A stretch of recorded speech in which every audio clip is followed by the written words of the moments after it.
Vamos lá, hoje o tema, novamente, falando sobre aqueles assuntos, começando a vida cristã, usando como base essas revistas muito importantes, são assuntos básicos da fé, mas que vale muito a pena a gente relembrá-los.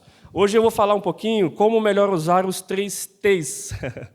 Você consegue adivinhar aí, ou chutar aí quais são eles? 3 T's, 3 palavrinhas que começam com T, e eu vou falar rapidamente sobre elas, não vou cansá-los. Estejam atentos e que Deus possa reafirmar a sua palavra em nosso coração.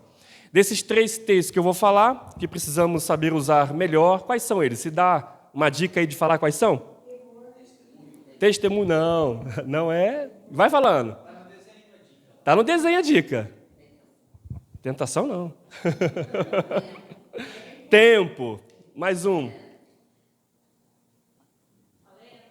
Talento, mais um.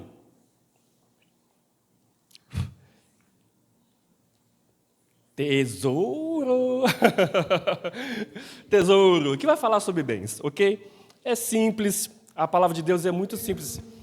Eu olho para as Escrituras e vejo muita simplicidade nela.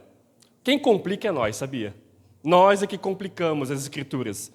Ela é muito simples, ela nos dá um norte do que devemos fazer, do que não devemos fazer e como devemos vivenciar essa nova aliança que Deus nos deu através de seu Filho Jesus. É muito simples. Eu e você só precisamos fazer o quê? Colocar em prática. Simples assim, ok? Vamos ler um texto, e esse texto está no Salmos 24.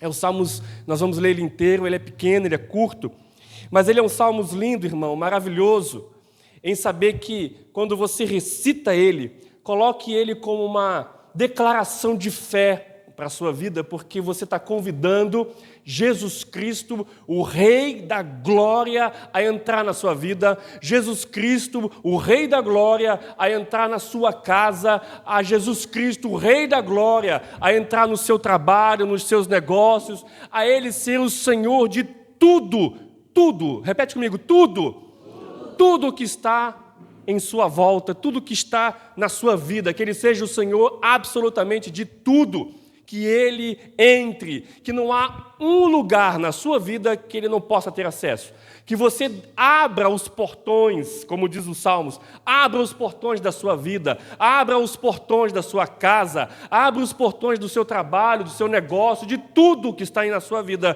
para que Ele entre e que Ele seja o Rei da Glória. Quer ver? Vamos ler o texto? O texto diz assim, ó: a terra e tudo que nela há são do Senhor, o mundo e todos os seus habitantes lhe pertencem. Pois sobre os mares ele edificou os alicerces da terra, e sobre as profundezas do oceano a estabeleceu. Quem pode subir o monte do Senhor?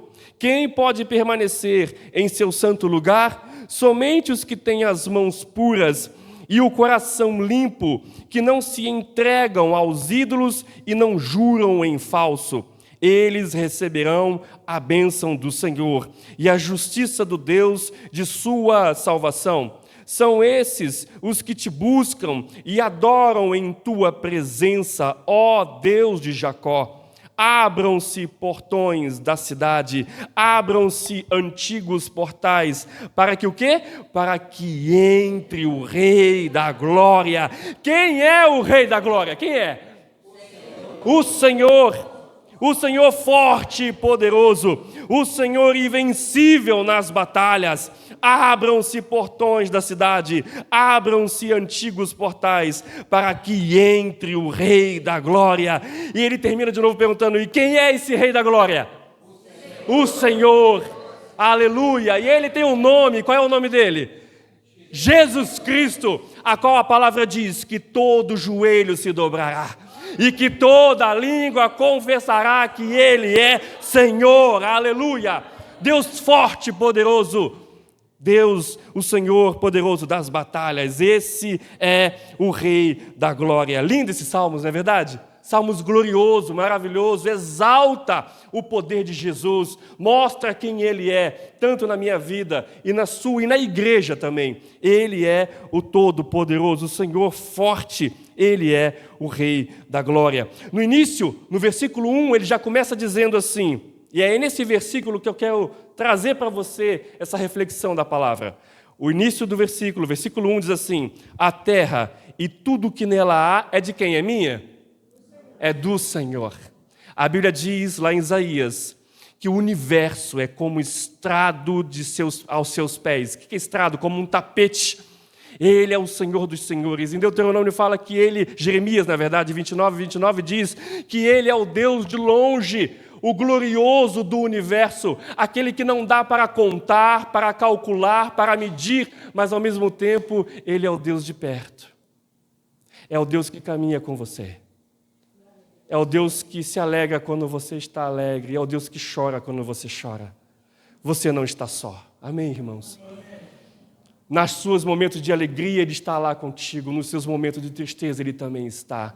Porque, como diz aqui lá no início do culto, onde o irmão leu, Ele não perdeu o controle, né, irmão Ezequias? Ele não perdeu o controle, Ele tem todo o controle em suas mãos. Ele é o Senhor. A terra e tudo que nela há são do Senhor. O mundo e todos os seus, o quê? Habitantes. Isso quer dizer, até nós, todos nós, pertencemos a quem? Pertencemos ao Senhor. Então, aqui a dica já da mensagem, para você entender a introdução dela é: tudo pertence ao Senhor. Nada, absolutamente nada, você pode dizer, isso aqui é meu, não é. Tudo pertence ao Senhor. Eu vou repetir esse versículo para que você guarde isso. A terra e tudo que nela há são do Senhor. O mundo e todos os seus habitantes lhe pertencem. A pergunta que eu te faço para você refletir: se Jesus é o meu Senhor, como posso então servi-lo melhor, sabendo que eu tenho essa consciência de que tudo pertence a Ele? Se Ele é o Senhor da minha vida, Ele é o Senhor da sua, sim ou não? Veja, quando Jesus morreu na cruz e quando Ele veio a ressuscitar ao terceiro dia, e glória a Deus por isso, Ele derramou sobre nós a sua presença e Ele nos salvou, Ele nos comprou, Ele nos resgatou com um alto preço. Tem até uma música aqui cantada, né?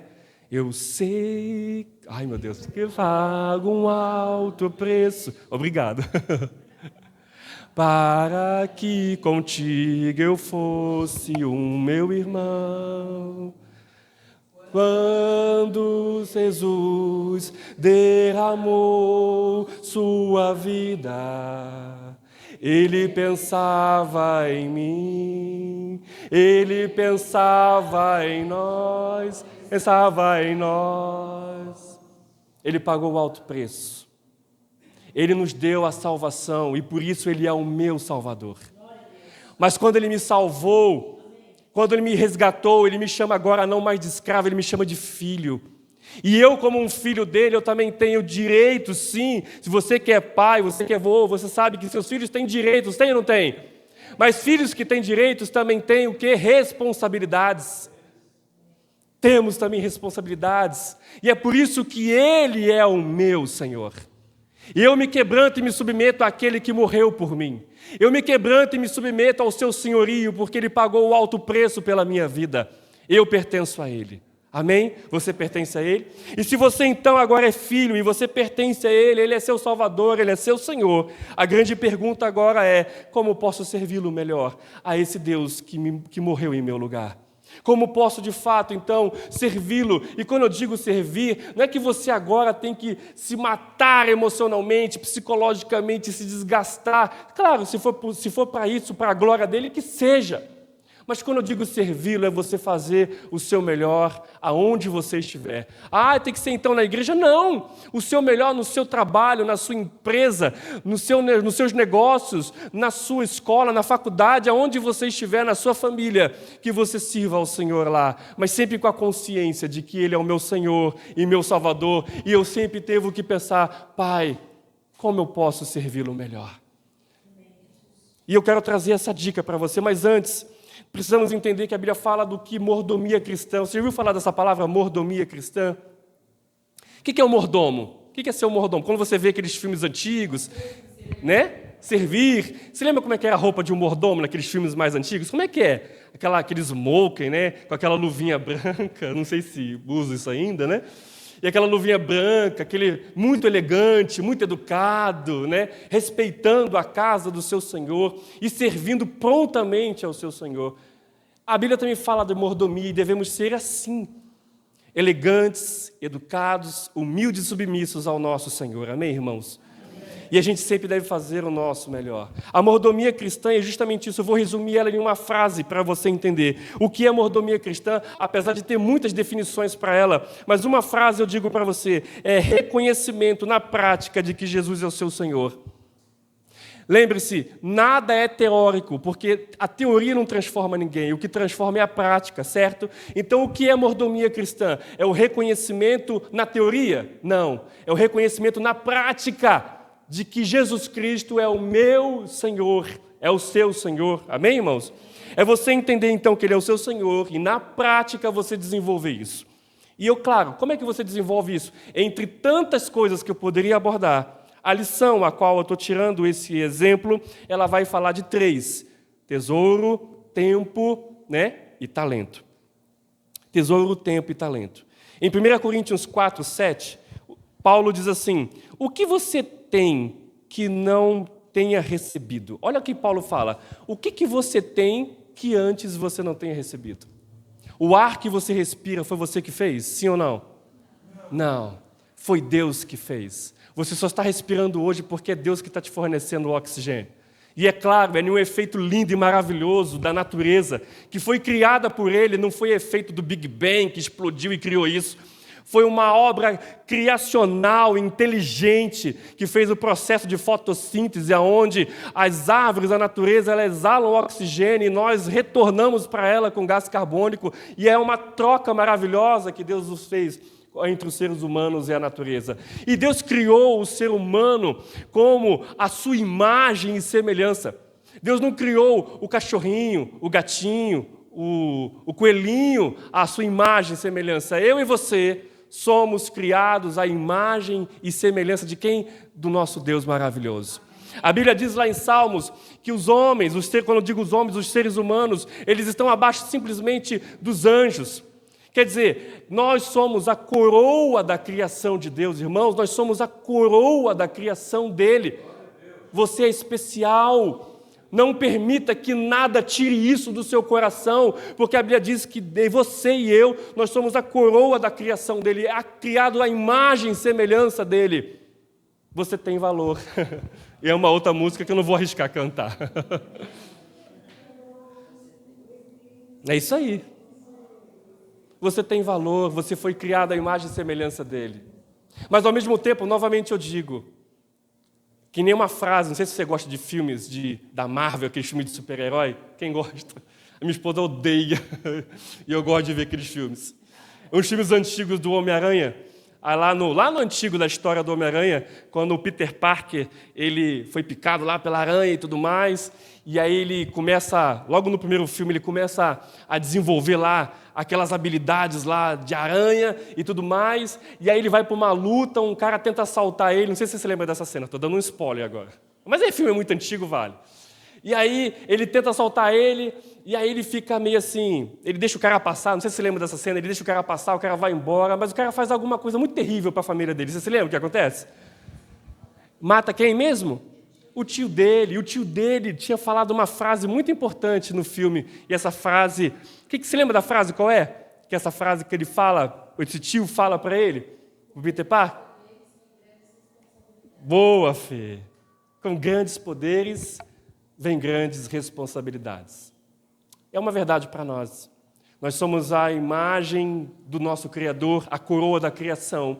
E se Deus colocou a nós o poder de organizar o nosso planeta, o poder de construir e não destruir, o poder de zelar e cuidar da natureza, irmãos, é dever da igreja, do ser humano, principalmente dos regenerados, salvos por Jesus. Amém, irmãos?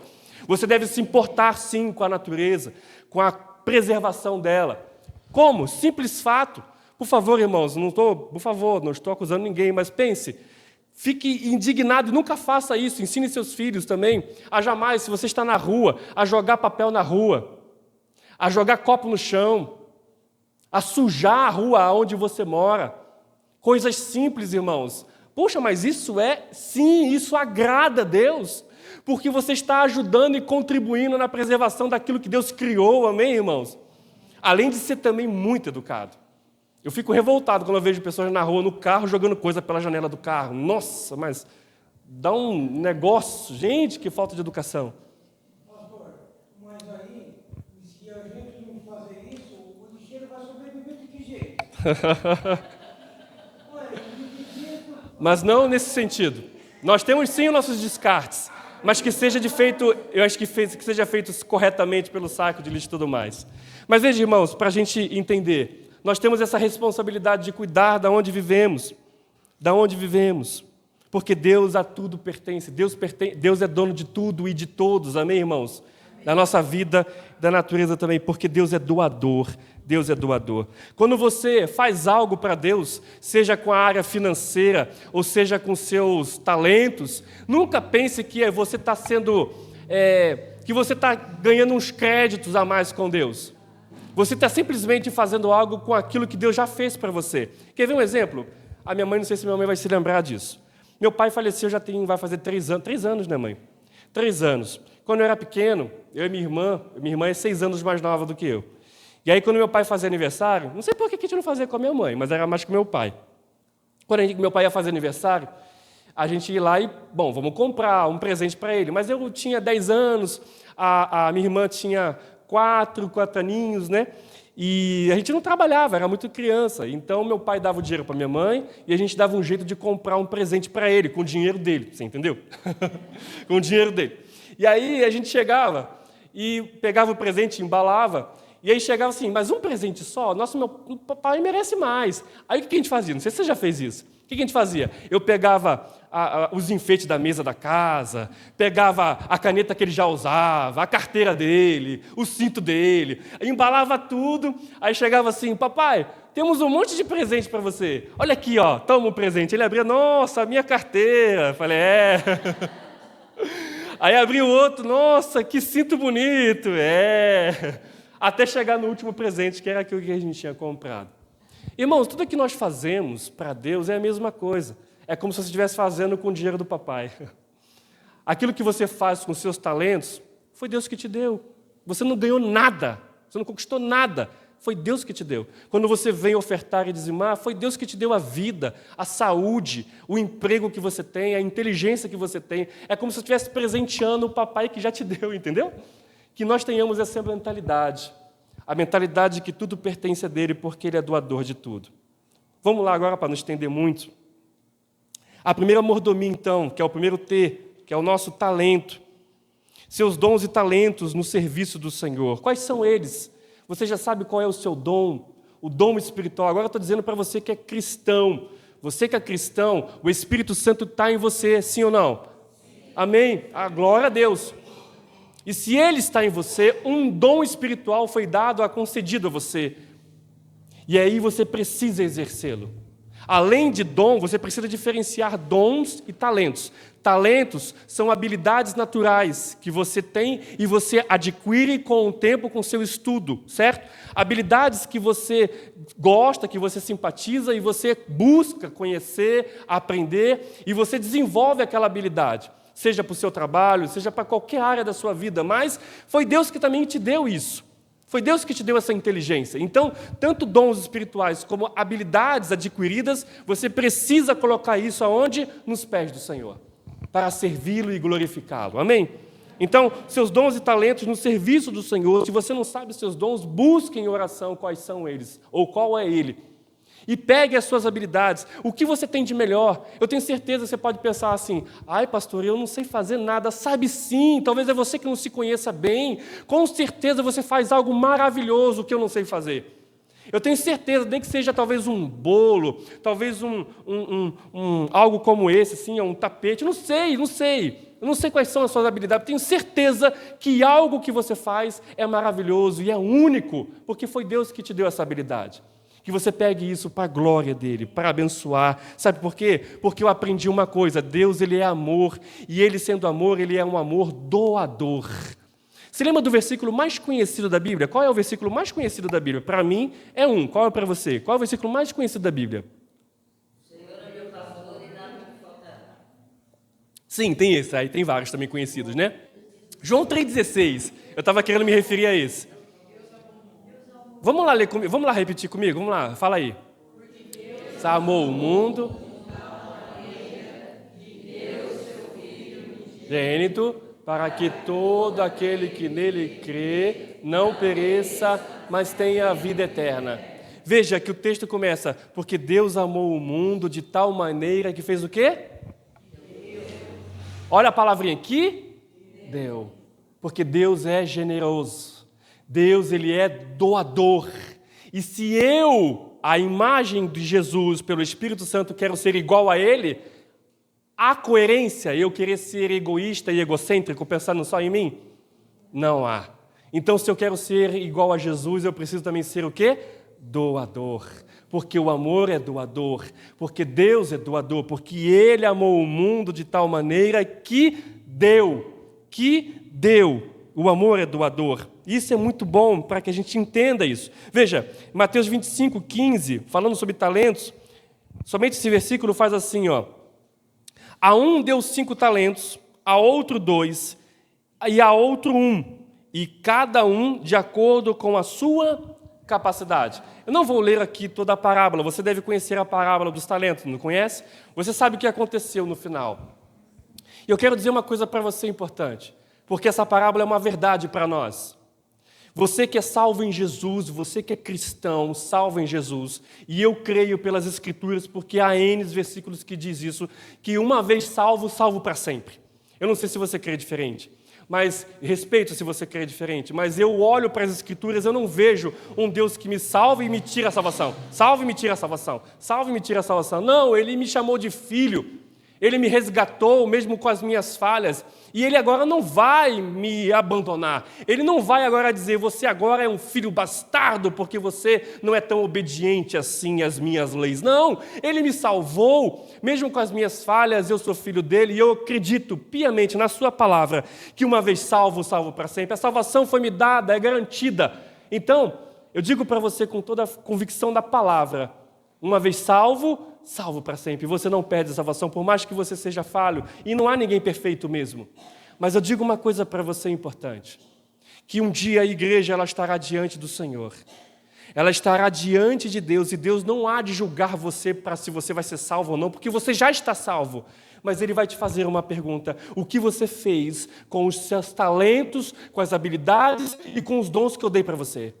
Ele vai te questionar, irmãos. A Bíblia diz, é muito clara com isso. Há um tribunal, se você estudar escatologia, se você estudar mais a fundo isso, você vai entender que há um tribunal. Antes de Deus julgar o mundo, Deus vai primeiro passar pela igreja e Ele vai falar, filho, filha minha, você está salvo, sim, você me encontrou, mas aquele presente que eu dei para você, aquele talento, aquela habilidade que eu dei para você, o que você fez com ele? O que você fez com ele, ele vai questionar você. E aí é uma coisa que a Bíblia também ela fala sobre 5 galardões, que é chamado de 5 coroas. Coroa da vida, coroa da justiça, coroa da alegria. São 5 presentes que Deus há de fazer e de presentear os seus filhos lá. E eu digo para você, o cristão não perde salvação, mas ele pode perder galardão. Você sabe o que é galardão? O que é galardão? Presentes. Ele tem bênçãos para você, mas se você não reconhecer a sua missão, o seu propósito, os dons e talentos, se você não desempenhar aquilo que Ele tinha preparado para você, por não ter sido fiel, Ele vai pegar e falar assim, filho, você é meu filho, você não vai deixar de ser meu filho, mas o presente que eu ia dar para você, eu vou dar para o outro, porque ele foi fiel. É só você olhar a parábola diz isso, ele deu 5 talentos para um, e esse um que tinha 5 talentos, ele fez o quê? Ele multiplicou e tornou 5 em 10, ele fez um investimento, ele investiu. O outro que recebeu 2, gerou quanto? Gerou 4.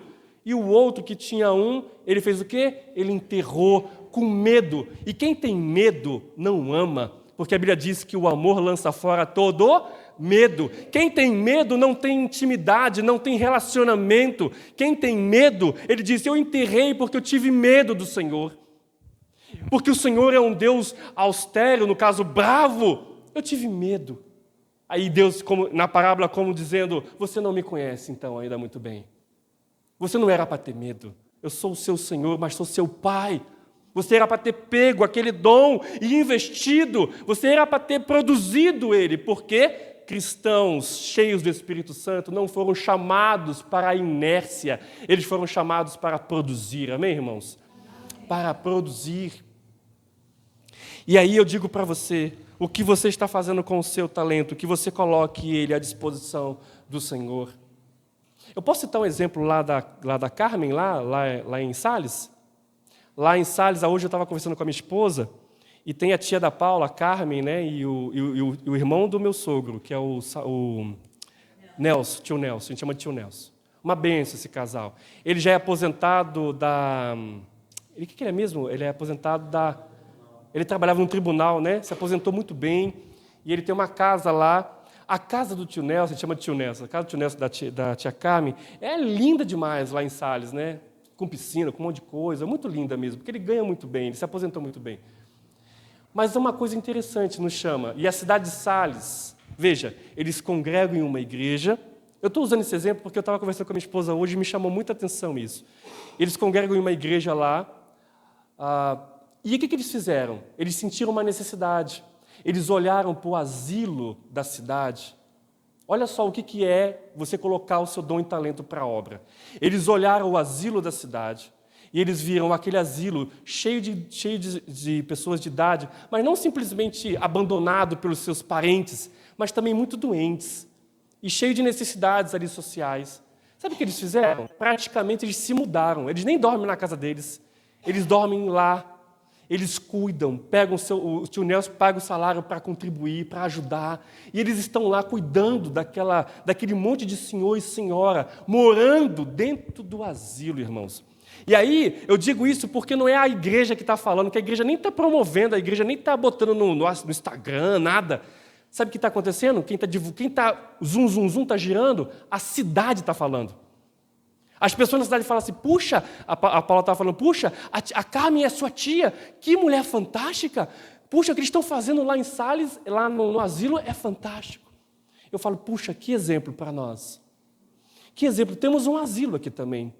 Nós somos uma igreja que temos muitos casais de aposentados. O que te impede? O que te impede, talvez, de fazer algo assim? De te levar a algo assim? Novamente eu digo para você, pare de pensar só em si. Pense mais no outro. Qual é a sua missão? Qual é o seu chamado? Coloque os seus dons e talentos à disposição. Seja corajoso de dobrar os seus joelhos e falar, Senhor, como Isaías, Senhor, eis-me aqui, envia-me a mim. Se você fizer essa oração, você tem que ter a coragem de ouvir o que Deus vai falar, porque Deus pode direcionar você para muitas coisas. Temos aqui também, né, a Ju e o Neto. É uma missão que eles fazem. Eu sou muito orgulhoso pelo que eles fazem. Sério mesmo, com todo carinho. E muito prazer de novo de ter vocês aqui de novo. Eles pegaram, bacana, sabe o que eu vejo? Eu aprendi uma coisa, que a vida ela é dura. Você não concorda comigo? A vida é dura. Ela machuca muitas vezes a vida. Muitas vezes acontecem coisas que às vezes a gente não espera. Eu olho para a Ilma também, uma mulher guerreira, né? Com toda a situação que ela vive, mas sabe o que eu vejo? Quando eu vejo ela saindo nas ruas com o Douglas, e ali dando uma palavra de bom dia para as pessoas, ela falando, dando aqueles cartãozinhos, você trouxe, né, irmã? Você trouxe hoje, né? Dando aqueles folhetinhos, dizendo bom dia, que Deus te abençoe. Mesmo assim, ela derrama amor, mesmo passando por algo tão, às vezes, pesado. Eu vejo a Ju e o Neto, né? O Davi, que é lindo demais, que gosta muito de ir lá em casa comer cachorro-quente, jogar bola com o Arthur. Dá umas boladas lá quase no vizinho, mas é muito bacana recebê-los lá. Mas, sabe, eu vejo... vocês sabem, o Davi... Posso falar, Ju? O Davi, ele tem autismo. E o que ela fez? Ela poderia, talvez, não sei se existem mães que murmuram por causa dessa situação. O que ela fez? Ela transformou algo aparentemente, tá? Ruim em algo bom. Não só para a dor, vamos dizer, não ruim, vamos dizer do ruim, é melhor, a dor. Pegou aquela dor e transformou em algo bom, não só para a família, mas para outros, que gerou também agora algo até reconhecidamente internacionalmente, né? Parabéns por isso. Eu aprendo com a palavra que muitas vezes a nossa dor, ela se torna um ministério. Quando eu vejo da minha força, aqui estou citando assim, por favor, tá? Não se constrange, eu vejo o nosso amigo Renato, né? Com todos os desafios que você enfrenta, meu amado, eu sempre tenho orado por você. Mas mesmo assim eu vejo força nele. Sabe por quê? Porque Deus está com ele. Amém, irmãos? Eu sei que Deus está com ele. É desafiador. Às vezes eu oro, às vezes dia de semana a gente levanta, mais final de semana, quando eu e minha esposa levantamos juntos, a gente sempre pensa em você. Eu falo assim, como é que o Renato está passando pela manhã? Porque o Renato me falou que os momentos mais desafiadores do dia é pela manhã, não é, Renato? É pela manhã. São os mais desafiadores para ele, romper o sair da cama pela situação que ele está vivendo. E ele vai sair em nome de Jesus. Em nome de Jesus. Mas mesmo assim eu vejo ele forte, aqui, ó, servindo ao Senhor. Mesmo assim, a glória nisso. A glória quando pegamos toda aquela bagagem de dor e transformamos isso em algo bom. Pegue o seu talento, pegue os seus dons e coloque à disposição do Senhor. A segunda mordomia, que é o tempo, e eu quero ser breve para não estourar o tempo. Efésios 5, de 15 a 16, diz assim: tenham cuidado com a maneira como vocês vivem, que não seja como insensatos, mas como sábios, aproveitando ao máximo cada oportunidade, porque os dias são maus. Irmãos, aproveite cada oportunidade. Cada oportunidade. Você está na sua casa com a sua família, aproveite. Eu sei que às vezes é desafiador, nós não somos perfeitos, irmãos. Às vezes você que é casal, às vezes você entra em contraste, assim, em conflito com a sua esposa, e às vezes você fica meio bicudo. Já ficou também? Eu fico, irmãos. Meu relacionamento com a minha esposa não é perfeito. Mas mesmo assim nós amamos a Cristo. E mesmo com nossas imperfeições, a gente sempre fala: Senhor, nos perdoe pelas nossas tragédias, pelas nossas misérias, pelas nossas falhas. Nos recomponha novamente e vamos começar de novo. Mas veja, quando eu digo isso para você com relação a casamento, a família, sabe? Que você sempre aproveite cada oportunidade. E eu digo para você porque é algo que sempre eu tenho que pensar, sempre eu tenho que trazer à minha memória. Se você brigou ali com a sua esposa, com o seu parente, olha, pare, reconcilia rapidamente, porque quanto mais tempo você fica prolongando isso, você está perdendo o quê? Perdendo tempo. E tempo é precioso, irmãos. Tempo é precioso. Quando eu vejo pessoas que às vezes estão brigadas, pessoas que você de repente magoou você, ou dentro de casa, ou longe, e você está guardando mágoa por muito tempo, pare com isso, perdoe, libere perdão e restaure. Sabe por quê? Porque você está perdendo tempo com essas mágoas, com esses sentimentos ruins.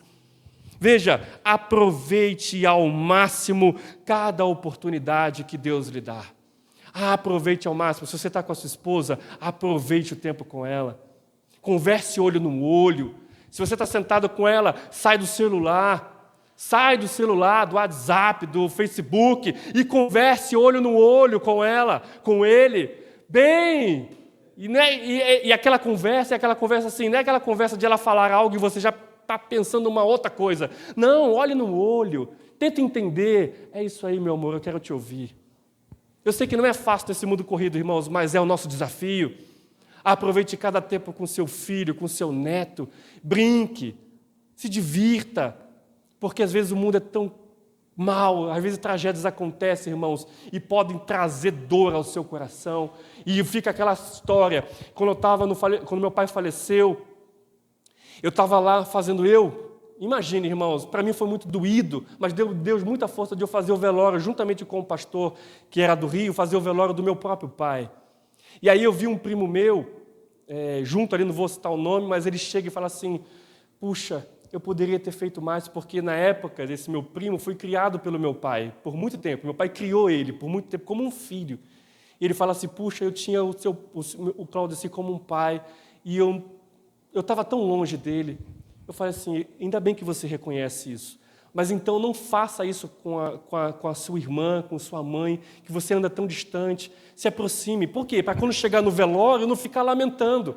Puxa, eu poderia ter feito isso, né? Mas morreu, já era, passou o tempo. Aproveite agora. Não perca um segundo para restaurar os relacionamentos que você precisa restaurar. Não perca um minuto, não perca esse tempo. Aproveite o tempo com aqueles que você ama. Amém, irmãos? Aproveite o tempo É o texto que diz que você seja sábio, aproveitando ao máximo cada oportunidade que vem para você. É você ser um bom gestor, um bom mordomo do seu tempo. E para finalizar, que você seja bom mordomo dos tesouros, dos seus bens, dos bens que estão em suas mãos. Lembrando que o dinheiro é apenas uma ferramenta e não um Deus, não pode ser um Deus. A Bíblia fala que o dinheiro mal administrado, mal gerenciado, ele vai se tornar um Deus para você, e a Bíblia fala que ele é um Deus chamado Mamon, é uma entidade de tão perigoso que é. Dinheiro é uma ferramenta que você usa para abençoar a sua vida, a sua casa e as pessoas ao seu redor, amém, irmãos? É uma ferramenta, é como um pintor que usa o pincel e a tinta para fazer uma arte maravilhosa. O dinheiro é como um pincel que você apenas usa para fazer uma arte, algo que você vai expor, que as pessoas vão achar maravilhoso, entende, irmãos? Então, que você gerencie bem aquilo que está em suas mãos. O texto que eu quero ler é esse, o texto tão temido muitas vezes, o texto de Malaquias 3, versículo 8 e 10, que diz assim: Pode um homem roubar a Deus? Contudo, vocês estão me roubando. E ainda perguntam, como é que te roubamos? Nos dízimos e nas ofertas. Vocês estão debaixo de grande maldição, porque estão me roubando. A nação toda está me roubando. Tragam o dízimo todo ao depósito do templo, para que haja alimento em minha casa. Ponham-me à prova, diz o Senhor dos Exércitos, e vejam se não vou abrir as comportas dos céus e derramar sobre vocês tantas bênçãos que nem terão onde guardá-las. Você acredita nessa promessa? Então, simplesmente seja fiel. E quando, irmãos, nós somos maduros, e você já me conhece como pastor, que eu não sou desses de ficar aqui mendigando ou querendo fazer campanhas para tirar dinheiro do bolso de vocês. Você sabe disso, né? Nós somos uma igreja madura nesse sentido. Sabemos que essa parte financeira é extremamente importante e que você deve gerenciar ele com muito zelo, porque o que está nas suas mãos pertence a você, sim ou não? Pertence a quem? Ao Senhor. Que você seja um bom gestor daquilo que está em suas mãos, para que você abençoe a sua casa e abençoe as pessoas ao seu redor. Quando você não é um bom gestor, você não tem a capacidade financeira de abençoar alguém. E se você não abençoa alguém, Deus fala, você está me roubando. É forte isso que eu estou dizendo, porque a palavra diz que é. Porque se você não gerenciar bem, se você ficar sempre no vermelho, como você vai abençoar alguém? Concorda comigo? Sim ou não? É lógico. Você não consegue abençoar alguém se você sempre está no vermelho pela sua má gestão. E pela sua má gestão e por não poder abençoar alguém, você é colocado como um ladrão. Olha, isso é forte, irmãos. A Bíblia fala, você está me roubando. Por quê? Porque aqueles recursos que estão em suas mãos foi dado a você por mim, Deus falando. E que você utilize para abençoar a sua vida, a sua igreja onde você está e as pessoas ao seu redor, para que você seja generoso como Ele o é. E aí ele diz o seguinte, olha o que ele diz, veja, esse é o único texto que Deus fala, faça prova de mim. É como se Deus falasse assim, ó, imagine Deus batendo no peito, ó, pode fazer, porque o que eu prometi eu vou cumprir. Pode fazer, ele bate no peito e fala assim, olha, pode fazer prova de mim. E vejam se eu não vou abrir os céus e derramar sobre vocês tantas bênçãos que nem terão onde guardá-las. Isso não é o pastor Leandro falando, é o quê? A palavra. É a palavra dizendo isso para você. Então seja um bom gestor. Eu fico, irmãos, pensando que logo, logo eu já quero deixar isso já avisado, que logo, logo, quem sabe já ano que vem, eu não quero mais ter esses momentos de dízimos e ofertas na igreja. De chegar ali, alguém tem que falar, irmãos, ó, esse é o momento agora de dízimos e ofertas, que você venha, porque a palavra diz que você tem que ser generoso. Eu confesso que isso me deixa um pouco incomodado e eu quero parar com isso. Por quê? Porque a igreja madura não precisa de ficar alguém falando assim, venha igreja, faça isso. O gasofilaço vai estar aqui e na hora do louvor você espontaneamente vai adorar. Por quê? Porque você entende que quem é seu Senhor não é o dinheiro, é quem é o Senhor. Você entende que você já é parecido com Ele e você é generoso de forma espontânea. Eu não preciso ficar aqui, ó, falando para você, isso é coisa para criança. E nós somos uma igreja madura, eu creio nisso, amém, irmãos? Nós não precisamos disso. E quando eu falo isso, irmão, não é para você ficar trazendo fortunas, não. Para com isso. É para trazer o seu melhor, seja em qualquer área, em qualquer valor. É que eu nem falo. Você pode trazer R$5, que seja o seu melhor, de coração alegre, de coração disposto, que amando a Deus, amém, irmãos? Deus olha para você e fala, maravilhoso é o que você está fazendo. Porque não é o dinheiro, não é o valor que você coloca aqui, mas é o seu coração. É o seu coração que fala assim, eu te amo, Jesus. Eu reconheço o seu senhorio sobre meus bens, sobre os bens que estão sobre as minhas mãos, sobre meus cuidados. Isso será lindo entre nós, irmãos. A igreja lá fora, muitas vezes, e principalmente os pastores, e eu estou nessa classe de apontar o dedo, dizer que pastor é tudo ladrão, de que pastor é mercenário, que pastor só quer sugar dinheiro das ovelhas, irmãos. É por isso que eu digo isso, né? E eu digo isso com todo carinho. O Júlio aqui é meu patrão, né, Júlio? Estou ali trabalhando, porque eu quero mostrar para vocês que eu estou junto com vocês, irmãos. Estou no barco remando junto com vocês. Eu não estou do lado de fora dizendo, vá, bota dinheiro aqui, e eu não sou. Veja, eu tomo isso como exemplo, porque eu, como pastor, tenho que ser o exemplo. Não tem um culto que eu não separe uma oferta, porque eu creio na palavra, que diz assim, toda vez que você se apresentar diante de mim, nunca venha de mãos vazias. Isso está um texto bíblico, você sabe qual é esse texto? Toda vez que você se apresentar diante de mim, nunca venha de mãos vazias. E eu sempre venho, Senhor, está aqui a minha adoração perante o teu altar. E eu sempre trago esse exemplo para você ver, puxa, o meu pastor, eu vejo ele dando um exemplo. O meu pastor trabalha, ele rala durante a semana igual a mim. Então, se ele tem tempo para visitar, se ele tem tempo para orar pelas pessoas, por que eu não posso fazer também? Entende?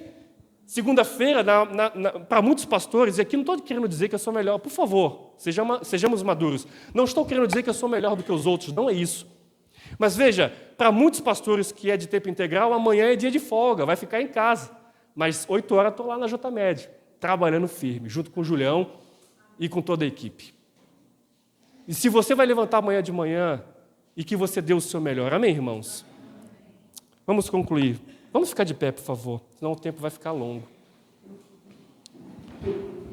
E eu quero só terminar com esse texto. Deixa eu terminar com esse texto. Enquanto você está levantando, os filhos entenderão essa mensagem. É a conclusão. E eu quero dizer aqui, Hebreus 8. Você é filho e filha de Deus, amém? Olha esse texto que diz, Hebreus 8, de 8 a 11, diz assim, então estão chegando os dias, declara o Senhor, quando farei uma nova aliança com a comunidade de Israel. Veja, falando agora para nós dessa nova aliança. Com a comunidade de Israel e com a comunidade de Judá. Não será como a aliança que fiz com os seus antepassados, quando os tomei pela mão para tirá-los do Egito, visto que eles não permaneceram fiéis à minha aliança. Eu me afastei deles, diz o Senhor. Esta é a aliança que farei com a comunidade de Israel depois daqueles dias, declara o Senhor. Porei a minha lei em suas mentes e escreverei aonde? Em seus corações. Serei o Deus deles e eles serão o meu povo. Ninguém mais ensinará ao seu próximo, nem ao seu irmão, dizendo, conheça o Senhor, porque todos eles me conhecerão, desde o menor até o maior. Veja o que esse último versículo diz. Ele diz assim, ninguém mais ensinará ao seu próximo, nem ao seu irmão, dizendo, conheça o Senhor. Sabe o que quer dizer? Que quem é filho, obedece. Quer dizer, quem é filho de Deus, filha de Deus, o pastor ou o líder, seja quem for, não precisa ficar te empurrando. Faça isso, irmão. Faça isso, irmão. Sabe por quê? Porque o Espírito de Deus está em você. E o texto diz assim, e não precisa mais ficar ensinando, tem que fazer isso, tem que fazer isso, tem que fazer isso. Não, você de forma natural vai fazer. Por quê? Porque você é filho e o Espírito de Deus está em você. E eu concluo, somente os filhos entenderão essa mensagem que eu trouxe para vocês hoje.